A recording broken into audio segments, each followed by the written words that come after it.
Hi எல்லாருக்கும் வணக்கம். இன்னைக்கு வந்து நான் ஒரு சர்ப்ரைஸ் வீடியோ தான் உங்க கூட ஷேர் பண்ண போறேன். என்னோட ஃப்ரெண்டு வந்து ப்ரெக்னெண்டா இருக்காங்க. அவங்களுக்கு 7 months ஆச்சு. நான் ஃபர்ஸ்ட் வந்து அவங்களுக்கு ஃபுட்டெல்லாம் சாப்பாடு செஞ்சு கொண்டு போகலாம் அப்படின்னு சொல்லி யோசிச்சிருந்தேன். அதுக்கப்புறம் அவங்க கிட்ட பேசிட்டு இருக்கும்போது சொன்னாங்க, பேபி ஷவர் பண்றீங்களான்னு கேட்டேன். இல்ல, அந்த மாதிரி ஐடியா இல்லைன்ட்டாங்க. அமைச்சு கொண்டு போகணும்னு நினைச்சது நம்மளே ஒரு மினி பேபி ஷவர் மாதிரி பண்ணிட்டா என்ன அப்படின்னு நான் யோசிச்சேன்.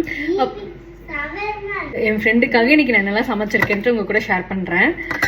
ஃபர்ஸ்ட் வந்து பார்த்தீங்கன்னா ஸ்வீட்டு கேசரி பண்ணியிருக்கேன். அதுக்கப்புறம் புளி சாப்பாடு, புதினா ரைஸ், புளியோதரை, அப்புறம் புதினா ரைஸ், தயிர் சாதம் பண்ணியிருக்கேன். வீட்டில் ரைஸ்லாம் செஞ்சுட்டு வரேன். நம்மளே ஃப்ரீயாக சர்ப்ரைஸ் பண்ணி அவங்களுக்கு பேபி ஷவர் மாதிரி பண்ணலான்னு பிளான் பண்ணேன். அவங்க வீட்டுக்கு கிளம்பிட்டும் வாங்க அவங்க எப்படி சர்ப்ரைஸ் ஆகுறாங்கன்னு நம்ம கூட சேர்ந்து பார்க்கலாம்.